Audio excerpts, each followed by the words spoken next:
Hey guys, this is Dan, aka Stout, and this is Stout Gaming. In this new series, we're going to be going through a Pokemon VGC Draft League. I'll be uploading my matches with commentary, with this being my matchup from Week 1 against Matt. I'll be linking the YouTube channels for everyone else involved in this league in the description below. And without further ado, let's get into the match. So match 1, I see that my opponent has brought Marowak, Purloin, Metagross, Tornadus, Aromatisse, and Clefable. There are already some surprises for me here, especially the Marowak and the lack of the Serena. As I have a fairly solid rain option, I thought Serena would be mandatory because that with Metagross fairly walls my rain option, but without the two of them, rain just sort of has the ability to cut through his team. So without seeing that, I'm a little disheartened to have not brought rain. But I'm going to stick with my first game plan here, which is Tapu Koko and Thievul. At this point, I'm assuming the Metagross is weakness policy, and it's going to be activated by a Brutal Swing on the Tornadus, and boosted by Tailwing Tornadus as well. And then in the back, I wanted to bring a Trick Room option with Araquanid and Musharna. So as the match is getting ready to get started, I'm prepping mostly for weakness policy Metagross, as I said, and I believe it would have an Ice move, a Steel move, a Ground move, and either Protect or a Psychic move.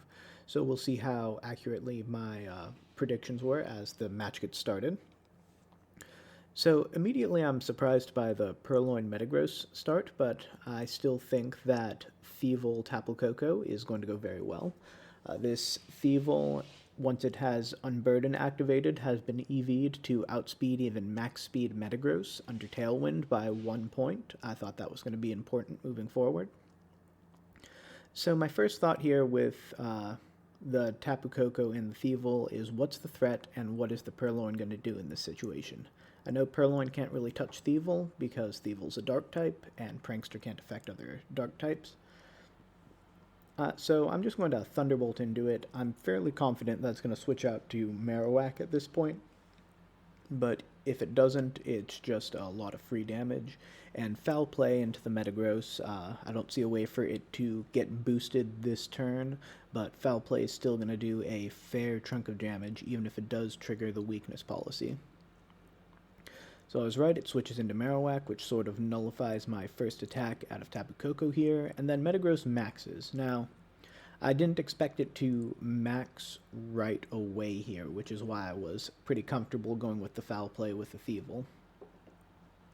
But seeing it max right away makes me a little nervous. If Foul Play hits it, weakness policy triggers, and it attacks into the Thievul, I'm going to be having a bit of a bad day here. So Foul Play hits it, and it looks like it's a fairly bulky Metagross as well, as Foul Play on a max attack Metagross with no bulk investment would have done more than 50%, and I see it goes for Max Quake likely into the Koko. So Koko survives with Sash, Metagross and Marowak get some boosts going on here, but I did notice that weakness policy didn't go off on the Metagross, which was a bit surprising to me, so at this point I'm also assuming that Tornadus doesn't have Brutal Swing. My Koko carries Reflect, and I see that he's going for a mostly physical setup, so Reflect feels good in a long game here. And then I'm going to just Foul Play into the Metagross again, not fearing a weakness policy boost this time, and knowing that it's going to be a 2-hit KO from this point, which I'm pretty happy about. Now, I'm not really sure what this Marowak's doing. I assume it's just going to come in and maybe take a free kill off of this Tapu Koko.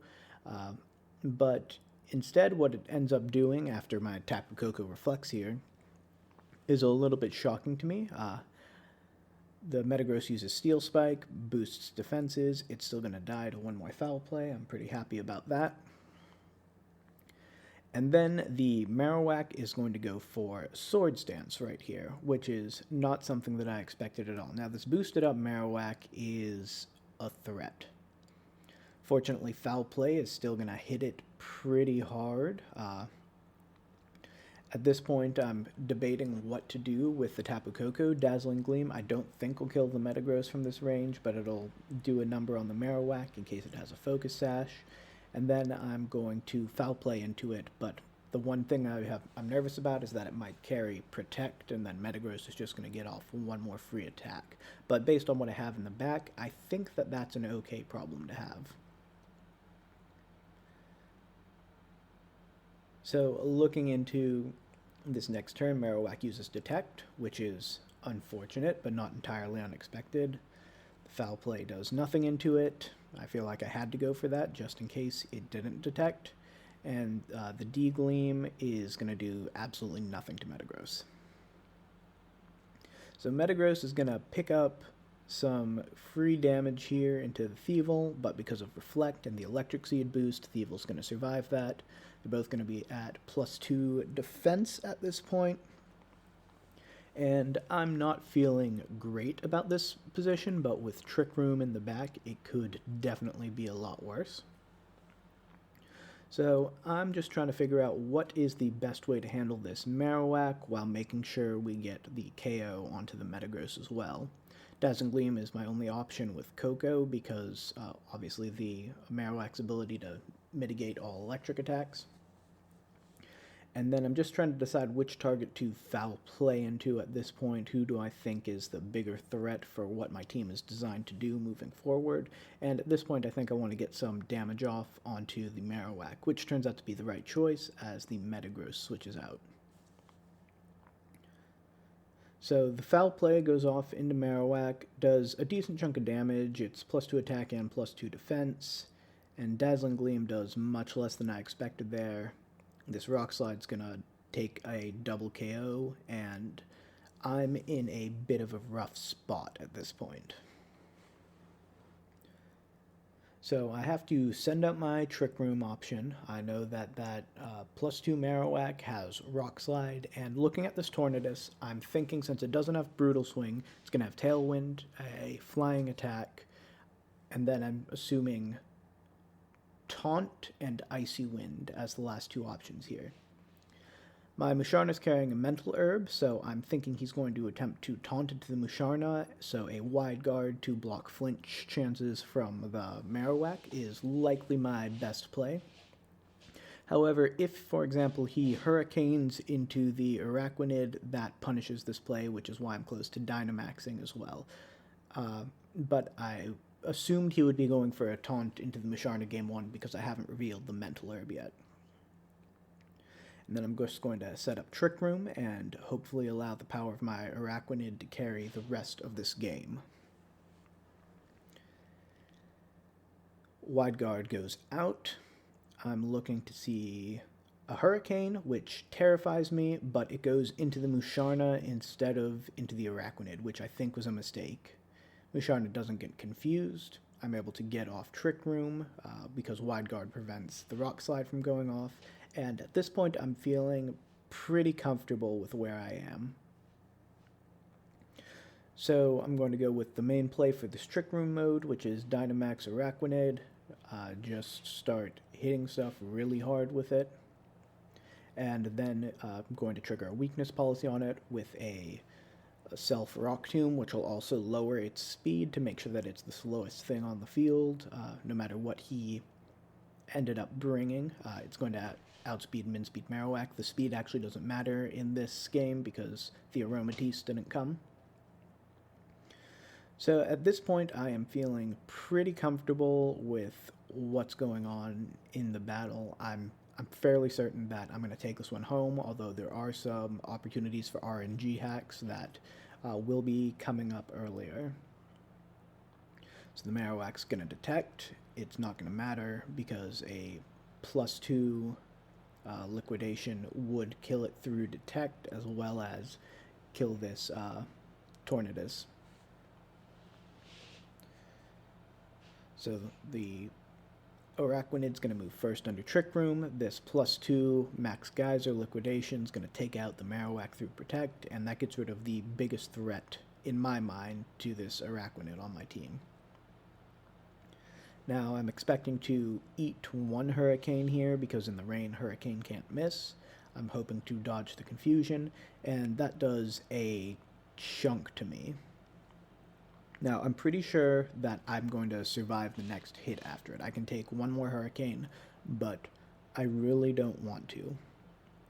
And at this point, my opponent goes for what I think is the smart play, relying on a bit of RNG with the Purloin. I assume at this point with that move it carries either Sunny Day or Thunderwave, and I'm almost certain he's going to be going for the Parahax with Thunderwave if it does carry it. I don't see it as much of a threat to my team, so I'm just going to be going for the Tornadus, try and take it out, dodge the Parahax, and Helping Hand to make sure that it kills the Tornadus. In retrospect, that probably should have been a Psychic into the Tornadus as well. I think that was a misplay on my end. Now with that Thunderwave, let's see if I can dodge the Parahax, and I cannot. So, I'm praying to survive this, and I do with 11 HP, and I'm not happy with my positioning right now.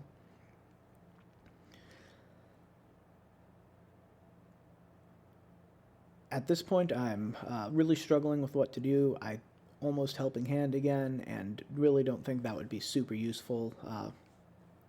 And I identify that my Musharna probably matches up better into the Tornadus than it does into the Purloin, given its dark typing, so I'm going to start doing what I can to get rid of the things around the Tornadus. Waiting for my opponent to enter his moves as well, and Tornadus comes out, which I can definitely live with. I will go back down to neutral attack, but in the rain, it's really not going to matter,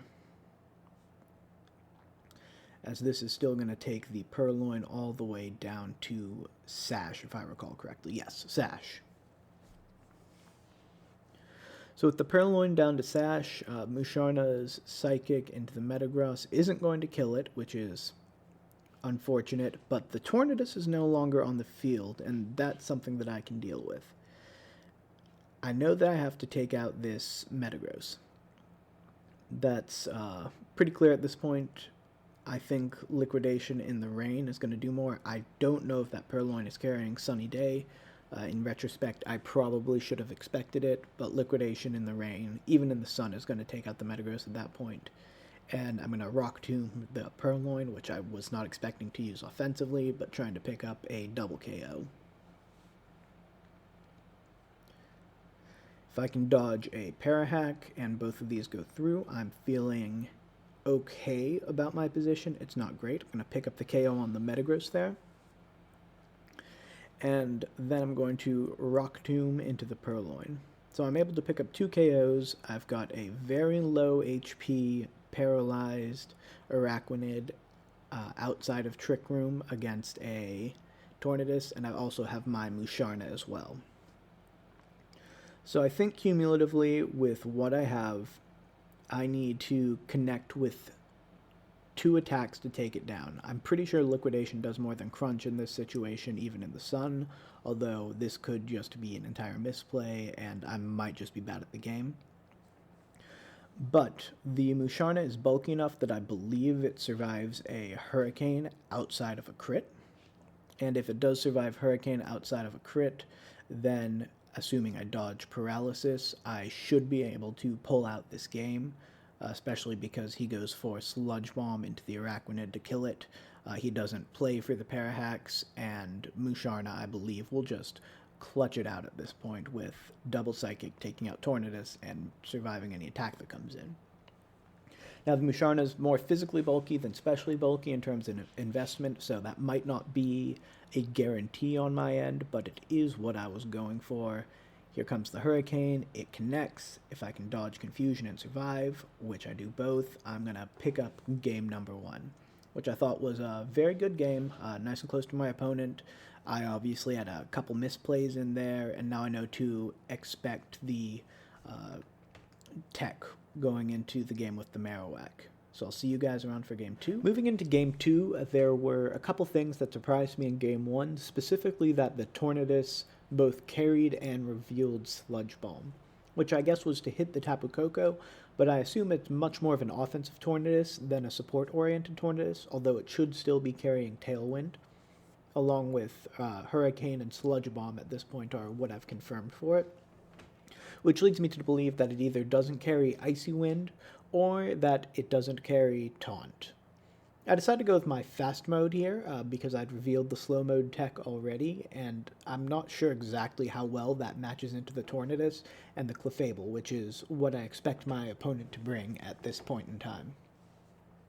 So moving into this game, like I stated, I believe that Clefable is definitely coming, and it's going to be a bit of a problem point for my team, and that's basically the only reason Heligo is on my team, as a way to put some pressure on the Clefable and the Tornadus, which I believed were both going to be support, although the offensive Torn setup is going to throw me a little bit. So this game, I send out my leads as soon as the game screen loads in. I send out my leads against the Clefable Metagross setup. Now, Metagross doesn't have weakness policy, and I believe it doesn't have any setup moves. I'm nervous about Ice Punch. I don't want to max Landorus in front of Metagross if it has Ice Punch, but he might think that a Switch Out or a Protect are really easy to call, so I'm going to try to cheese out one free attack with this Landorus, because I don't think he'll go directly into it with the Ice Punch. Now, I think the Max Quake will do a number on the Metagross, and I don't worry about tripping a weakness policy, as we've already seen that it doesn't have one. And for the Tapu Koko, I'm just going to be following up to attempt to get some damage out. I believe I was just going to be throwing a Thunderbolt out, expecting both of these to get redirected into the Clefable, but if they don't, I'm not going to have much of a problem with that either. I really strongly considered Reflect there as a way to mitigate damage moving forward, knowing that his team is almost entirely physically based, and I wasn't super scared of offensive Tornadus in this game since he didn't lead with it. Now, I'm pretty nervous right here. If he throws an Ice Punch out, for example, Follow Me Ice Punch, my day is going to be ruined at this point in time, and there's really no way that I can get around it. Max Hailstorm is also equally bad because that would break the Focus Sash on the Koko, so it's actually probably worse. And I'm very nervous that Max Hailstorm ends this game immediately. So we see the Clefable using Follow Me, which I fully expected. Clefable is going to be hit pretty hard. No matter how bulky it is, I don't really see it living the Thunderbolt plus Max Quake option here. It's going to be taking a lot of damage, and it does get the KO, which is fortunate on my end. I don't have to deal with redirection in the future this game, and I think it's going to be going pretty well at this point, as long as I can fade the Max Hailstorm here, which I do. Steel Spike's going to take Koko down to the Sash, and now my opponent sees that I'm Life Orb, so I likely carry Protect, which I don't in this case.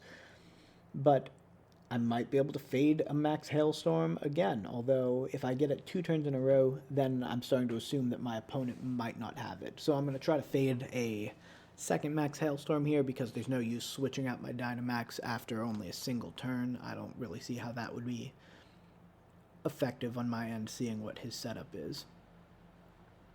So here I've got some interesting decisions. I could Max Quake into the Metagross, I could Rockfall into the Tornadus, or I could Airstream into the Tornadus. Each of them have their own sort of appeals. If I'm expecting a Protect out of the Metagross or Max Ice move, then going into the Tornadus, taking it out, and then trying to whittle down the Metagross with the rest of my team might be useful. Or if I'm expecting a switch into Marowak, which would mitigate the attack from my Tapu Koko, that would also be useful. Tailwind comes up, Metagross does not hit me with a Max Ice. He instead takes out the Tapu Koko, which I can respect. That was going to do a number onto the Tornadus, and I hedged with a Max Flying instead of a Max Rock in case he did switch into Marowak there, which I thought might have been a reasonable double to make. But Max Flying still does pick up the KO on Tornadus there.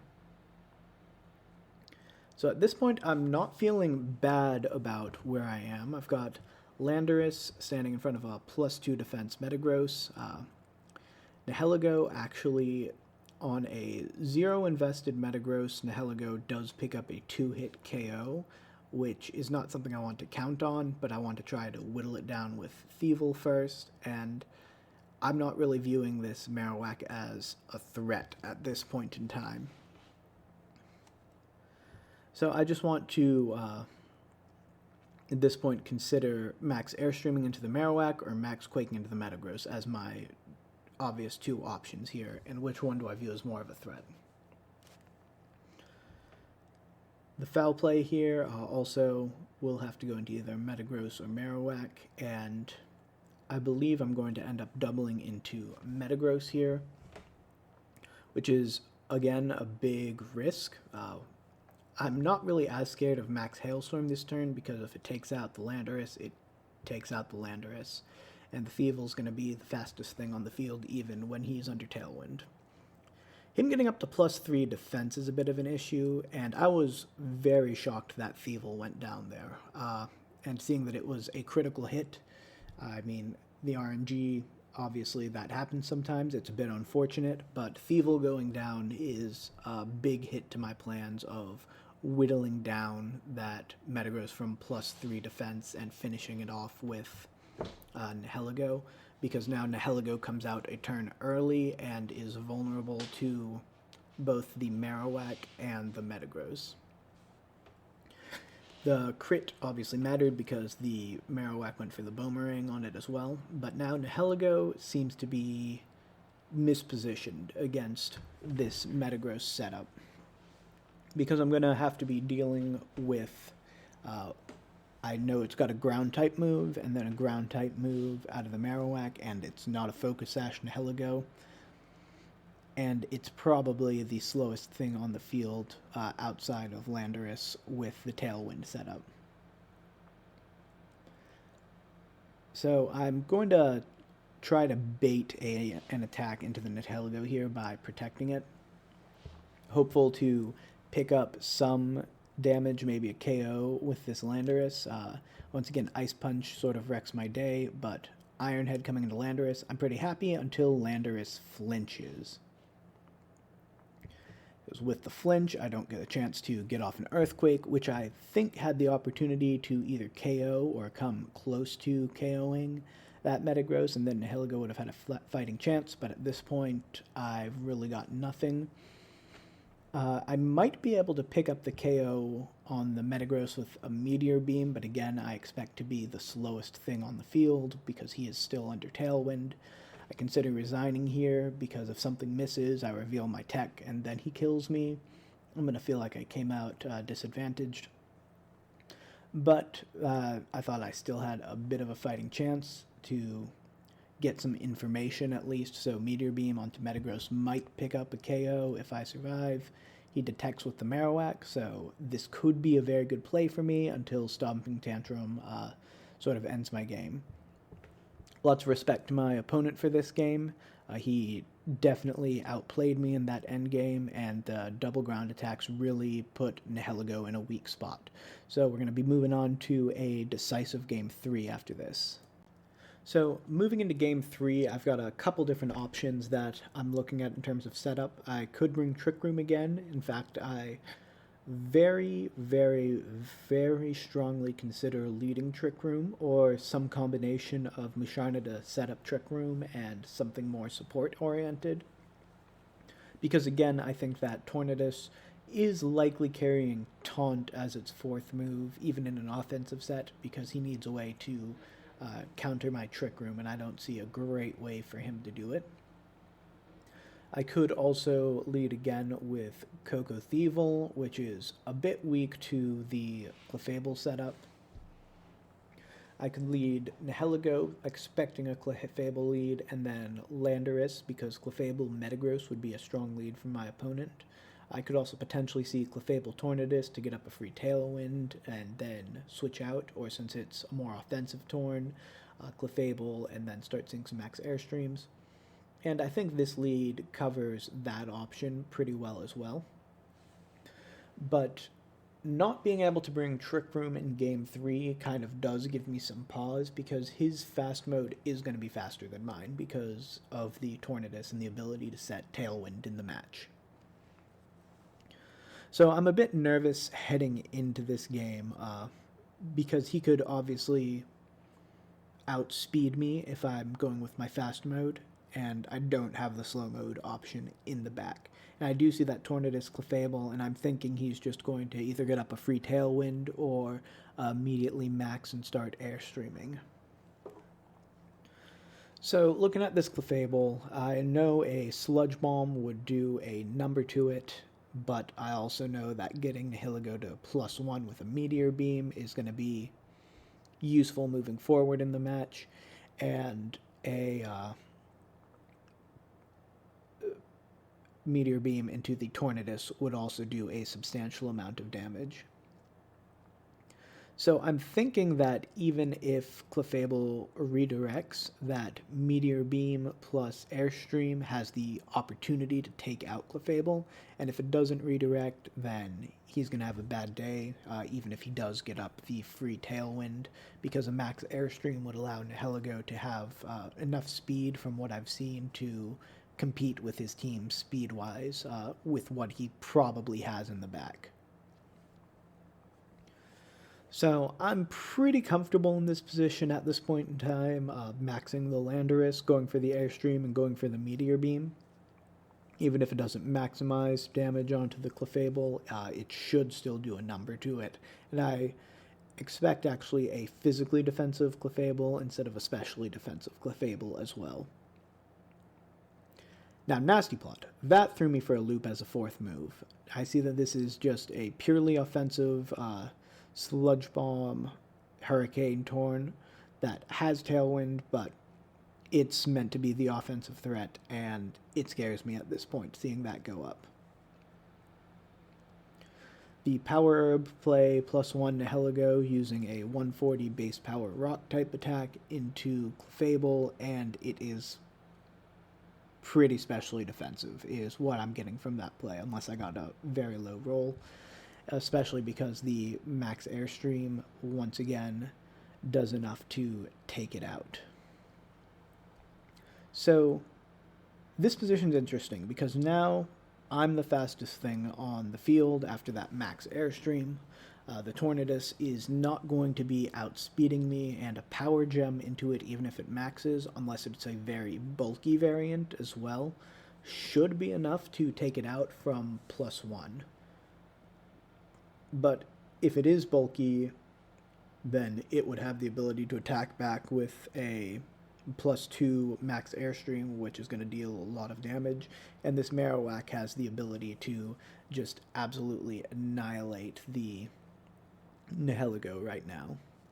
So I think my thought process here was protect the Nihilego, expect that Marowak attacks into it, hope that the Landorus survives, and then thinking again about it, I'm not sure if that's the best play. He might just pick up a free KO on the Landorus if he doubles into it. But I'm running out of time to make my selection, so it's really tight, but I do decide to go for the max rock into this Tornadus, hoping to pick it up and that this Nihilego is able to survive a turn.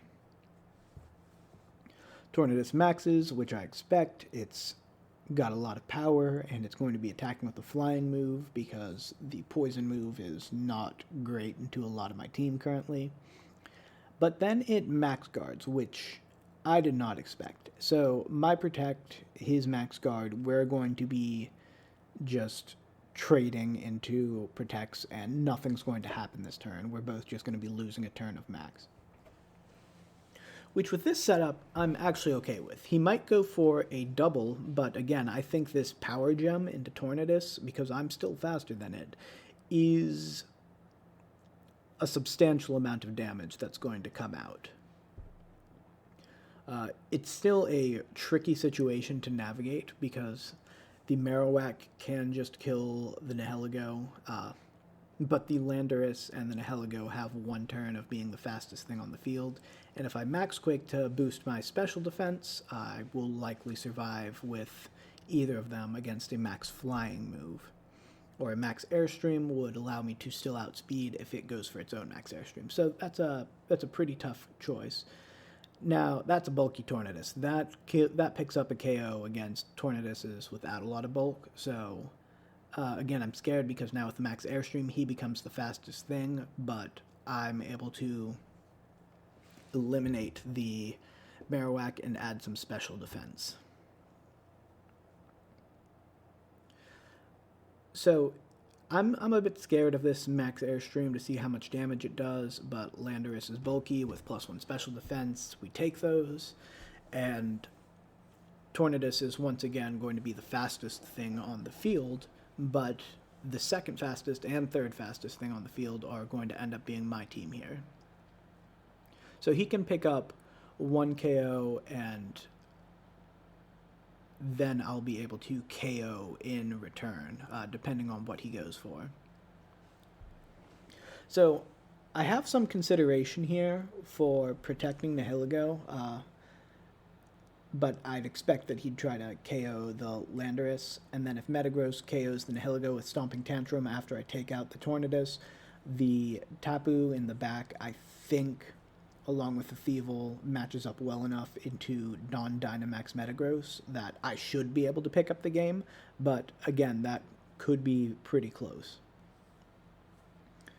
So there's a lot of consideration going into this move. I actually feel like I almost time out in thinking about it, but the Power Gem to pick up the KO and then U-turn into Metagross, the U-turn's not really useful. Anything with Metagross, it just eats the Airstream and is going to die. Metagross will go to +1 speed after that, but I don't think that that's enough to outspeed anything remaining on my team after Unburden triggers. But the Power Gem takes out the Tornadus, then he's got Metagross, and I've got the Tapu Koko and the Thievul, which I think should be able to carry me through it. At this point, if he doesn't kill this Nihilego, it's going to be a 2-hit KO into the Metagross with Power Gem, even though it's not very effective just because of how boosted the Nihilego gets. So this Thievul I ended up bringing thinking that it would be a great counter to Weakness Policy Metagross, but it didn't end up having a Weakness Policy Metagross to go against. But even against a normal Metagross, it does enough damage that it's a bit of a threat against Metagross, and I don't think Metagross does enough back to it in return, especially after it gets a defense boost. So I had some interesting considerations here to make sure I locked up the game. Foul Play is the obvious play, and then either Thunderbolt or Reflect to try to survive an extra turn with Thievul, but I think just Thunderbolt into Metagross should pick up the KO, which at this range it's obviously going to do, and then I'll take that game to win the match 2-1. Once again, good games to match. This was a really fun set, going 3 games in the first week. I think we both had some misplays in there, and there was some RNG on both ends, but I had a lot of fun, and I look forward to my matches moving forward.